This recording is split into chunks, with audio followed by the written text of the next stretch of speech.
thank you, Hugh, and thanks to everybody for joining us. Hugh made a little bit of fun, obviously, about my ability to pronounce and enunciate certain words today. And so I bet y'all don't know where I'm from, eh? That's about as good as it's going to get, because I'm still trying to figure out the A part.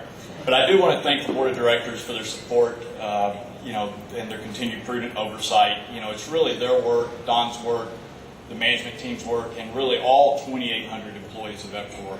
It's all of them that really drive this business and how we are able to be successful and continue to do the things we do. I've had the pleasure of meeting all the counselors individually who are our shareholder. I'm impressed by what they do for this community and for their constituency. And I want you to know that we share the love for the city. My wife and I, who's here with me today, really have loved joining Edmonton. People are so friendly, they're so welcoming, and it has been a wonderful, wonderful thing for us, and so we're very glad to be here. There's someone else I want to single out, which, I know we've already done this a little bit, but it's Don. For those of you who don't know, Don gave the advance notice so that we would have an ability to go ahead and kind of have a transition. And Don's been giving me guidance and support and walking me through how things go, a lot of the history. It's things that are just invaluable for somebody who comes new into an organization. And so I truly appreciate that, Don. And while everybody's aware of Don's significant accomplishments while he was here, building EPCOR to what it is and all of the things that we've been able to accomplish, or he was able to accomplish, there's probably something that's a little less obvious for a lot of you. We talk about it a lot, but I'm not sure everybody really recognizes this. And that is that Don, along with our Environment, Health, and Safety Committee, chaired by Mr. Carter here sitting in the front row, and the entire committee, have pushed what I would construe to be a world-class safety bent in this organization, the drive to have no incidents ever, for every employee to go home the exact same way they came, albeit maybe a little bit tired. And that is really an impressive thing, and it really means a lot to the employees too, because they realize how much we care and how much we don't want to see any of them get hurt. So I think it's appropriate that this afternoon we take a few minutes and recognize some of EPCOR's safety champions. These are leaders within our Canadian operations who think this through, because you saw the earlier video, who have gone an entire year without one single recordable injury in their entire groups. These are foremen whose people work on electricity distribution and transmission, signals and street lights, and also water and wastewater systems, Rossdale, E.L. Smith, and Gold Bar. And we invited them to come here. I hope they're still here. So I'd like them to stand and be recognized at this time.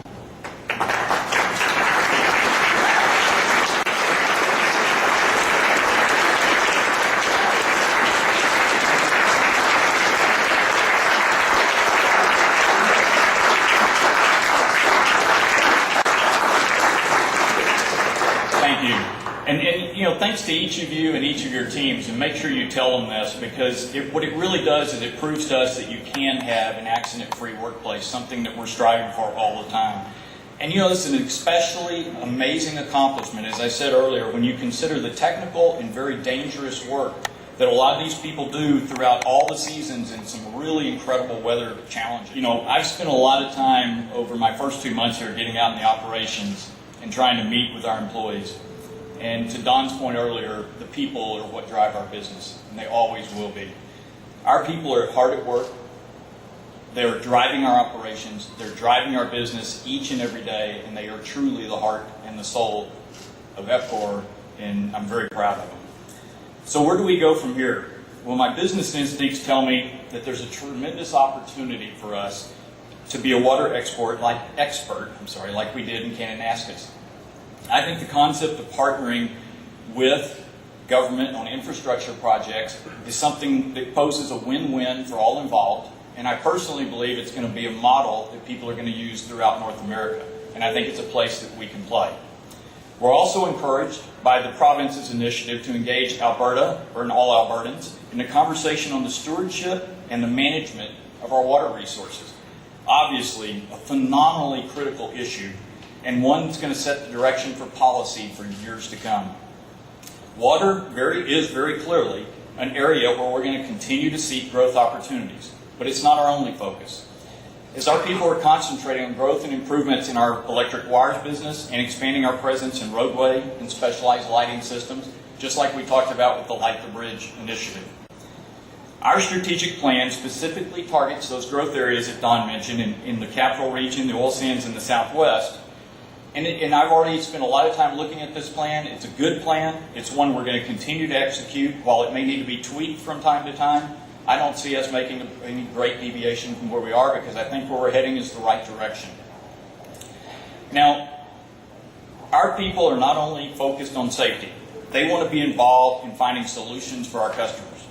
They are caring, compassionate citizens of the communities in which we live and serve. They want to keep the lights on. They want to keep the water flowing, the transportation moving.